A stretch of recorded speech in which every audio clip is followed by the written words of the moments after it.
Hello friends and welcome. I'm Sarah Liz. I'm so excited you're here. I have a new emergency card kit for you and a Dancin pop-up fun fold situation full of pickles. It's my craft Roulette card and I can't wait to share it with you.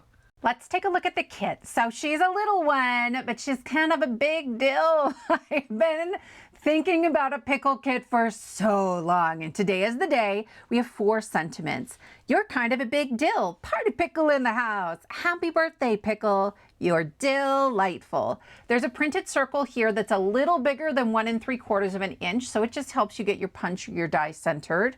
Down below, we have the same sentiment, same size, no printed circle. Over here, we have rectangle sentiments. They're 2 1/4 by 1 1/4 inches. On this bottom one, you're delightful. That F, it's so pretty, but the descender is huge. So if you use the tick mark, it's gonna cut off the bottom of the F. That's my plan. That's what I'm gonna do. If you want to keep that, then drop down and cut lower than the tick mark. That would work as well. It's just, I love the font, and there's sometimes no good way to work around the giant bottom of the F. It's just the F that's the problem.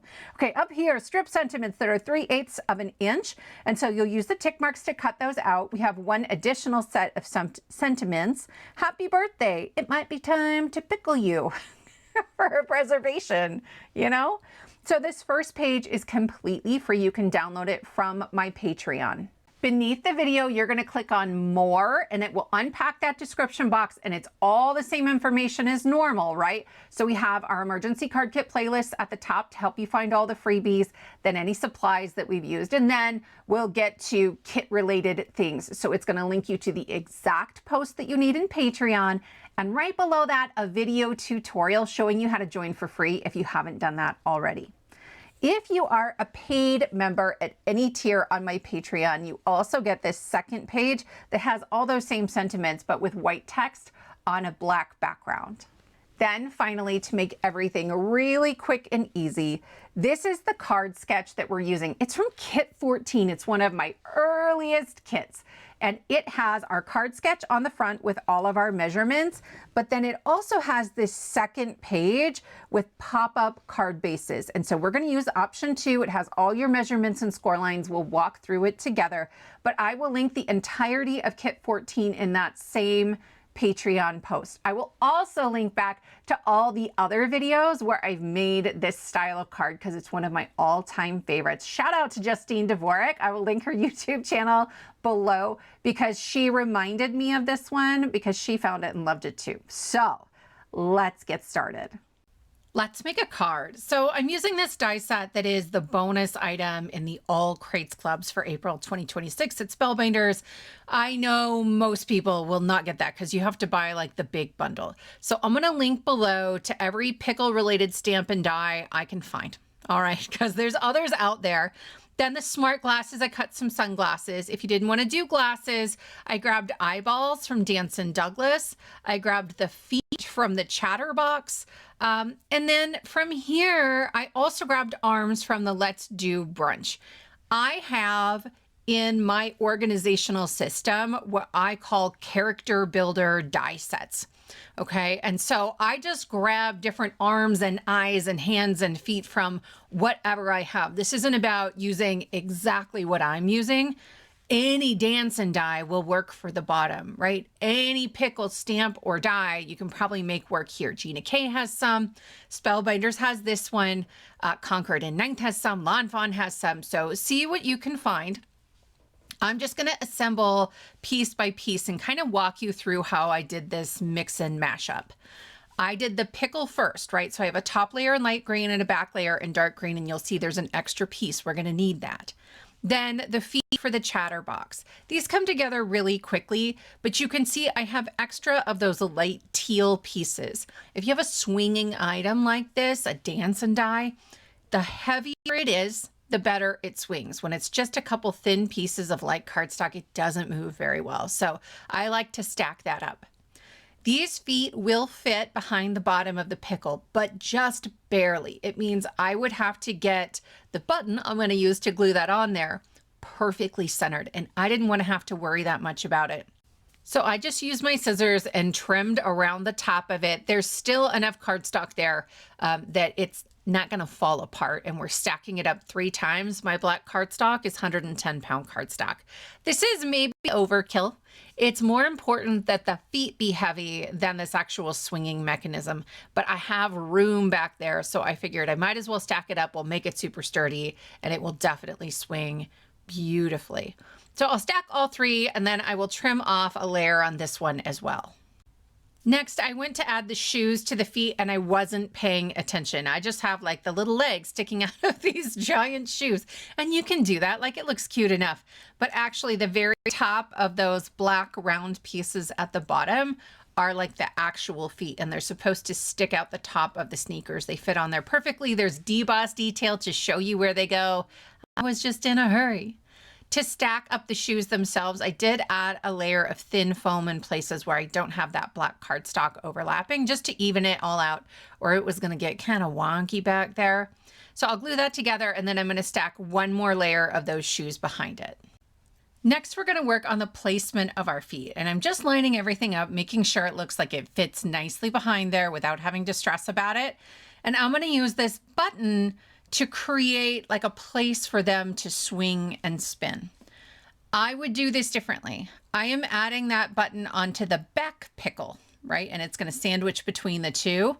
If I were you, I would add it to the front pickle so that everything that is tricky about assembling the final piece is on the same side. You're going to see me have to peel stuff apart later for that, but we'll make it work.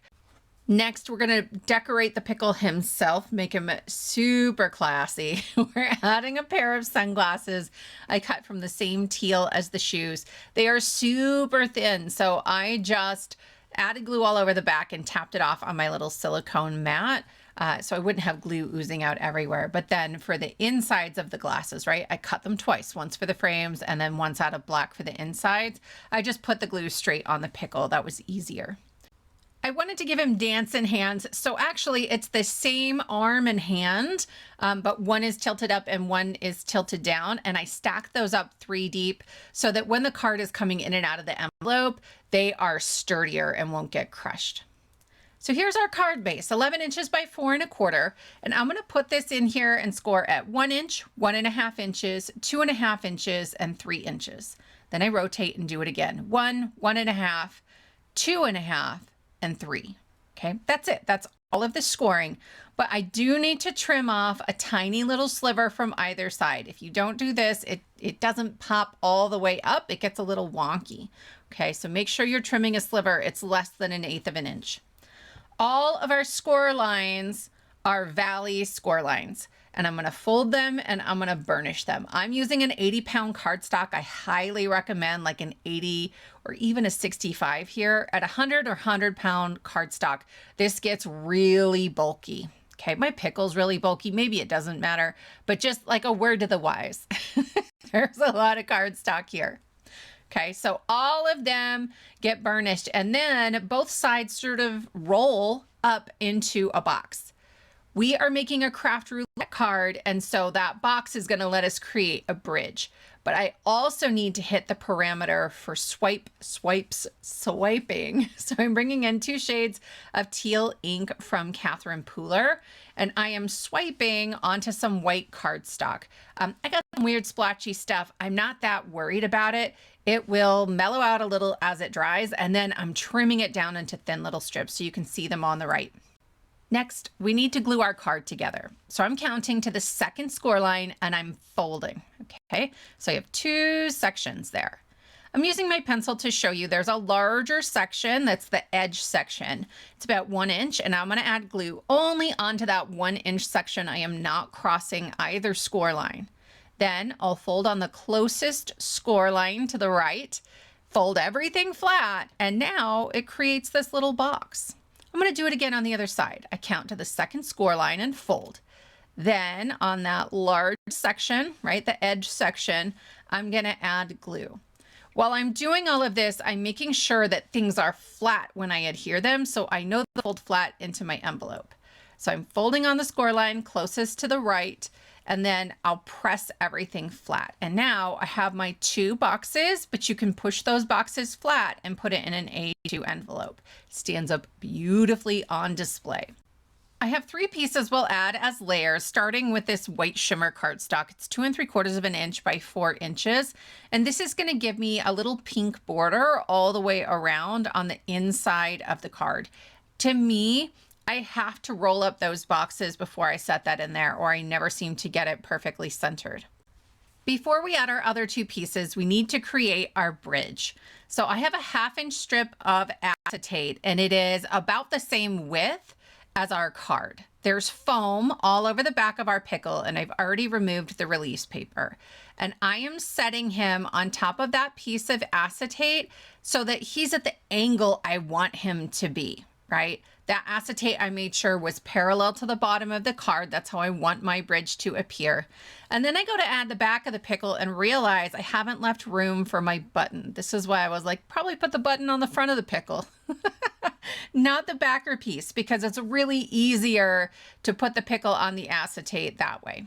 So you can see I carefully removed some of that foam from the bottom, and then I want to put glue inside of that button. I love buttons for this because they've got those holes so the glue can really like nestle in there, and I feel like I get pretty good adhesion.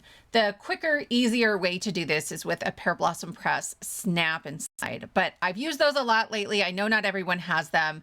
I thought I'd show you the way I used to do it before I had those. So now I've added double-sided adhesive tape to both pillars on my box, and I'm going to remove just one. I'm trying to make sure my acetate is parallel with the bottom of the card, and I'm sort of pressing it into that adhesive tape.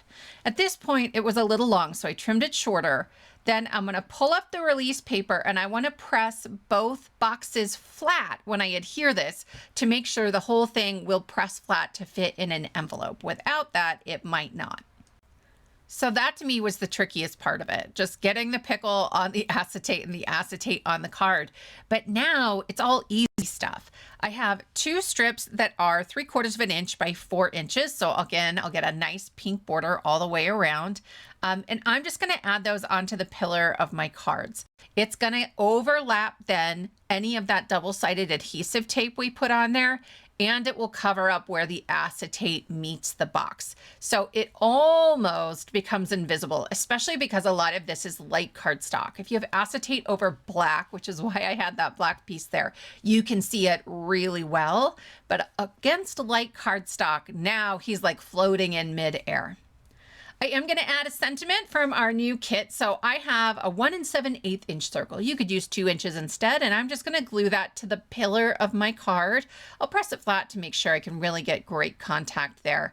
And then I'm going to bring in Party Pickle in the house. I am just trimming down through the middle there. I like to keep things as intact as I can. I just want to remove the 1 sentiment.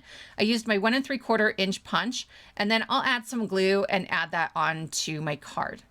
I'm pretty much done at this point, and then I couldn't help myself. Like, there's a little clean and simple happening here, and I'm terrible at that.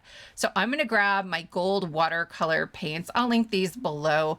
I have them in 3 different color sets, but this one is all like golds and white shimmers. I should have splattered this before I assembled the card, but it was late, right? And I didn't want to take the time to wait for the paint to dry, so I'm doing it after I've assembled the whole card, which feels really, really brave. There's a lot of ink there because I swiped to get my teal, and the water from the watercolor is making that ink react a little bit, but it's cute. I like it. Just know that if you're putting watercolor paint on top of swiped ink, that's a thing that's going to happen. You're going to get that reaction. But you guys, here he is. He's so stinking cute, and it's the best dance I've ever seen on a card. So we have her Craft Roulette, a bridge card. I have acetate bridging the 2 pillars, salad colors. We have a pickle, and then we have the blue and teal skies. We've got the pink of like a strawberry, maybe a raspberry vinaigrette. We have starts with J. Our pickle is jumping and jamming and jiggling, and swipes for the swiped ink on those pillars. I hope you'll check out Craft Roulette. I will link to them in the description box below over at craftroulette.live and on their YouTube channel. I hope you'll play along with us next week. Thank you so much for spending your time with me, and I will see you next time.